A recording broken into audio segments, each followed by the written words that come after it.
आप सभी का आशीष आर्ट चैनल पे स्वागत है।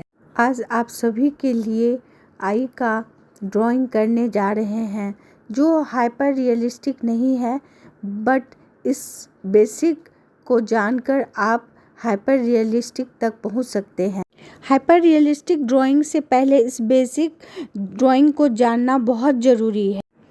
सबसे पहले ले इन के साथ हल्की और बेसिक आउटलाइन तैयार करने के लिए बोल रहे हैं। आप बिगनर हो या एडवांस्ड, फिर भी ड्राइंग को बना सकते हैं। यहाँ सारे डीप इंफॉर्मेशन को कवर किया गया है।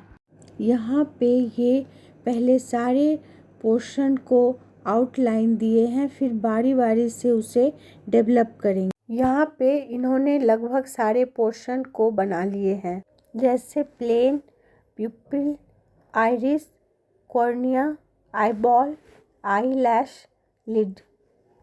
प्यूपिल आँख के बीचों बीच दिखने वाला एक छोटा सा काला गोल छेद है। असल में यह एक ठोस चीज़ नहीं है, बल्कि आइरिस यानी आँख के रंगीन हिस्सों के बीच में एक खाली जगह है जिसको हम छेद बोलते हैं और इसे हम प्यूपिल कहते हैं। यह सबसे काले और गहरे रंग का होता है। आइरिस जो आँखों का रंगीन भाग है, हो सकता है देखने में आइरिस को थोड़ा कर्व लगे, लेकिन यह एक पर्दे की तरह काम करता है जो फैलता और सिकुड़ता है, जो प्यूपिल को साइज का छोटा बड़ा करता है।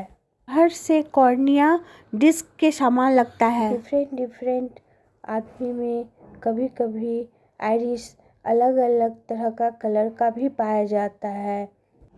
जब हम किसी भी आँख को बाहर से देखते हैं तो कॉर्निया बाहर की तरफ उभरा होता है, इसलिए इसे कन्वेक्स कहा जाता है। जब आप अपनी आँखों को ऊपर नीचे या अगल बगल घुमाते हैं तो यह उभरा हुआ कॉर्निया भी साथ में घूमता है।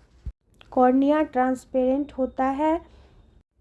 इसमें उभार लाने के लिए जब ड्राइंग में आप शेडिंग करेंगे तो आप टीयर डक्ट के सामने मतलब पास में शेडिंग करेंगे डार्क थोड़ा, और फिर दूसरे कॉर्नर भी आप शेडिंग करेंगे जिससे ये उभरा हुआ दिखाई देगा।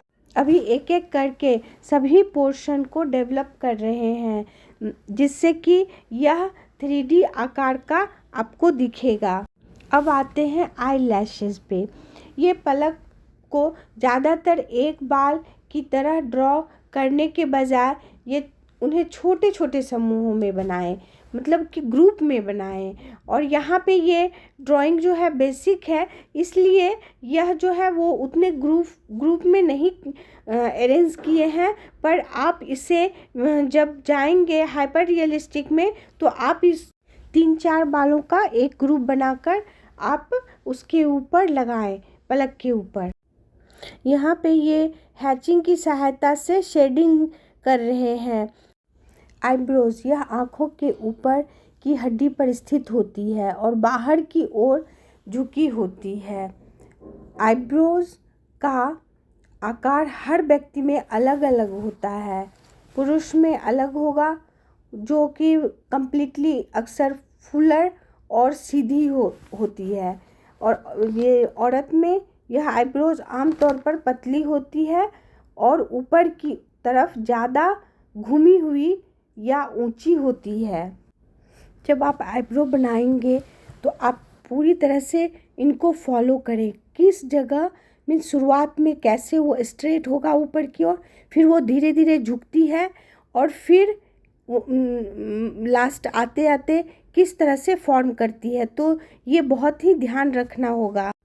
आप ध्यान से देखें कि ये जो निचली आईलैश और ऊपरी बनाए हैं तो यह स्ट्रेट नहीं है, ये बिल्कुल कर्व जैसे लग रही है।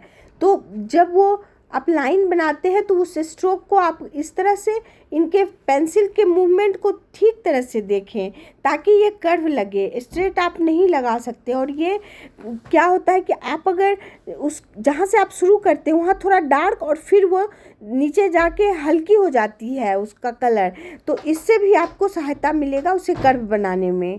अब एक महत्वपूर्ण बात यहाँ जानिए, आपने कभी सोचा है कि जो ऊपरी पलक है या निचली वो मोटी क्यों आपको दिखाई देती है? यहाँ एक बहुत ही रहस्य की बात है कि जो अपर लिड है और लोअर लिड, इसको थिक करने के लिए जो प्लेन है, बॉटम प्लेन और टॉप प्लेन, इसका बहुत बड़ा रोल है। आप ऊपरी पलक को देखें, इस पे आप देखेंगे कि एक थिक सी मतलब जो मसल्स के जैसा, उस पे कोई स्किन नहीं है। वह जो ट्यूब के सामान दिखता है वह जो है वो बॉटम प्लेन है। और यह जो है बॉटम प्लेन 3 सेगमेंट्स में होती है। यह आप अच्छी तरह से देख सकते हैं कि बॉटम प्लेन बिल्कुल सीधी रेखा जैसी खिंची हुई आँख में नहीं है, बल्कि यह 3 तरह से डिवाइड हुआ है। बॉटम प्लेन जो है सेगमेंट्स में 1 2 3 मीन्स जैसे जैसे उसका झुकाव हुआ है उस तरह से उसको आप ABCD भी बोल सकते हैं। इसलिए कहीं भी कंफ्यूज नहीं हो कि यह मतलब किस तरह से सेगमेंट्स, कहीं आप 1 2 से भी डिनोट करते हैं और कहीं ABCD से भी। लेकिन सबसे पहली बात है कि जो आँख का बॉटम प्लेन है यह बिल्कुल सीधी रेखा में नहीं होती है।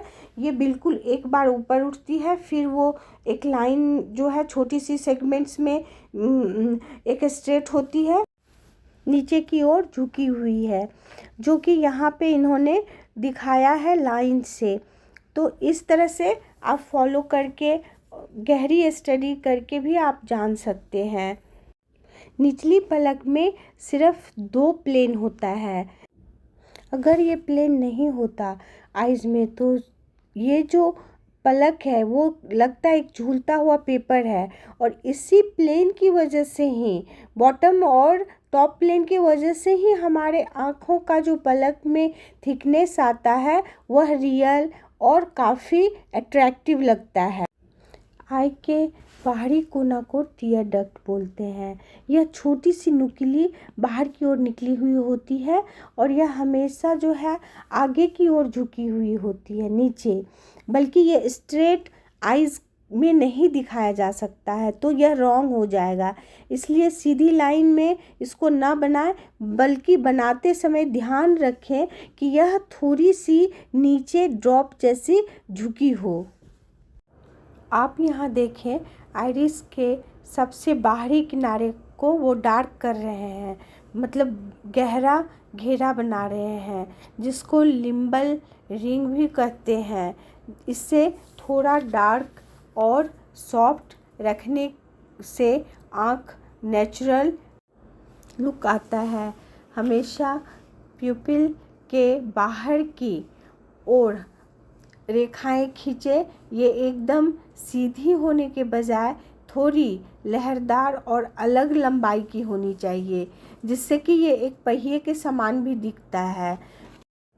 प्यूपिल के ऊपर एक सफ़ेद धब्बा बनाएं, जिसे कैच हाईलाइट भी कहते हैं और रिफ्लेक्शन भी कहा जाता है।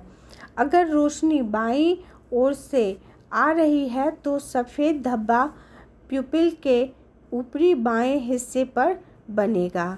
आप यहाँ देखें, कॉर्निया तो उभरी हुई है ही, उससे भी ज़्यादा उभरी हुई आइरिस है, और उसके बाद उससे भी ज़्यादा, आइरिस से भी ज़्यादा उभरी हुई प्यूपिल है।